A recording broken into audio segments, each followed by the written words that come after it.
Il arrive en ambulance dans cette clinique de région parisienne, mais les apparences sont trompeuses. Ça va, ça a été le voyage?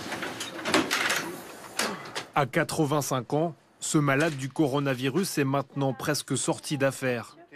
Il vient de passer 13 jours en soins intensifs dans un autre hôpital. Il est ici pour poursuivre sa convalescence. Ça va, vous? Réflexion, organisation. Il reste aussi ce qui ne tient pas très bien sur ses jambes. Donc si vous avez un petit fauteuil. Non, il n'y a pas de souci. Il y a Brancardier qui arrive. Samir, il va s'occuper de vous. Il vous monte à l'unité. Et on va vous garder avec nous jusqu'à ce que vous soyez en forme avant de rentrer à la maison. D'accord? Voilà. Ce patient va en rejoindre 14 autres dans ce SSR, un centre de soins de suite et de réadaptation. À l'origine, cette clinique prend en charge des patients qui ont été victimes d'AVC, d'accidents de la route. Désormais, le service se consacre exclusivement aux convalescents du coronavirus.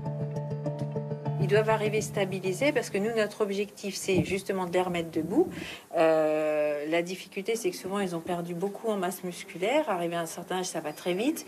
Et puis, les remettre à la marche en leur redonnant des forces. Donc, c'est tout. Hein. C'est la vie qui est comme ça. On a des forces quand on mange, quand on boit et quand on bouge. Donc, c'est vraiment notre objectif. Ici, tous les lits sont occupés. Les patients ont entre 30 et 91 ans. Derrière cette porte, Gisèle Michel, arrivée depuis 2 jours. Je vous laisse remettre votre masque sur votre nez, Madame Michel. À 90 ans, elle fait partie des malades les plus à risque. Elle a passé 14 jours à l'hôpital. J'ai jamais été malade. Alors c'est quand même curieux que ça m'est tombé dessus comme ça. Je comprenais pas. Parce que moi, personnellement, ça n'arrive pas aux autres. Ça ne t'arrive pas à toi. Hein. Respirez à fond par la bouche ouverte. Allez-y. Pour avoir l'autorisation de quitter le SSR, les patients ne doivent plus avoir besoin d'oxygène, être capables de se déplacer seuls. Ça va, Madame Michel? Qu'est-ce qu'on fait? Eh bien, si vous voulez aller faire un petit tour, on va aller faire un petit tour. Oui. Pour récupérer ses facultés, chaque jour, Gisèle Michel marche quelques mètres dans les couloirs, en compagnie d'une kinésithérapeute. Si j'arrive à bien marcher, que je m'en irai d'ici. Exactement. On se retourne. Et si vous êtes fatigué, on fait demi-tour. C'est important qu'elle reprenne un petit peu d'autonomie à la marche pour pouvoir rentrer chez elle et reprendre ses activités. Lentement, pas à pas, les anciens malades récupèrent. En 2 semaines et demie depuis la création du service, 8 patients l'ont déjà quitté, totalement guéris. Dans notre unité, c'est un vrai message d'espoir qu'on veut faire passer aux gens parce que nous avons beaucoup de patients qui ont l'âge de madame et puis qui vont pouvoir retourner à leur vie d'avant. C'est possible. Mais tout à fait, c'est possible. De l'espoir, de la crainte aussi, car pour l'instant, aucun patient n'a été acheminé ici depuis un service de réanimation.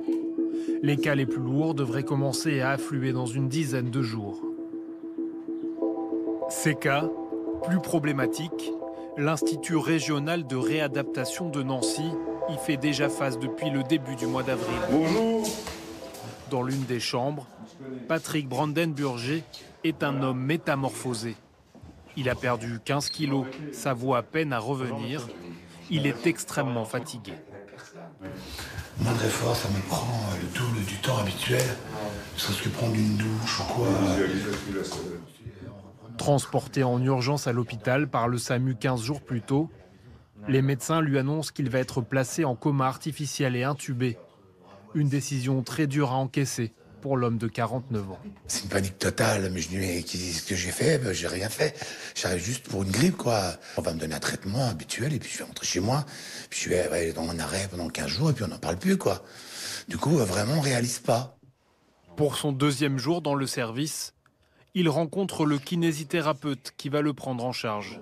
Vous marchez aujourd'hui? Vous arrivez à vous lever seul, à marcher seul? Je fais tout seul maintenant. Ensemble, là aussi, ils vont marcher quelques pas. Les premiers en dehors d'une chambre d'hôpital depuis 2 semaines pour Patrick Brandenburger. Ça fait du bien. C'est perturbant. Alors que dans la chambre, c'est plus confiné et on Plus sent quand même sécurisant. plus sécurisant. Ouais, faire demi-tour, on va pas faire trop d'exploits aujourd'hui. Aujourd'hui, d'accord. Allez, c'est parti. La salle est parfaite. Hein. La démarche est hésitante, mais les progrès devraient être rapides. Bon, aujourd'hui, on a fait 20 mètres. Demain, on va lui proposer 40. On va voir. S'il le tolère, on va augmenter. Et on fera ça tous les jours, à son rythme, en fait.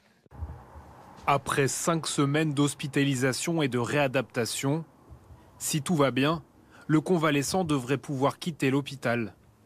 Il n'en aura malgré tout pas complètement fini avec le coronavirus. Il devra encore se rendre 3 semaines supplémentaires dans un centre de rééducation.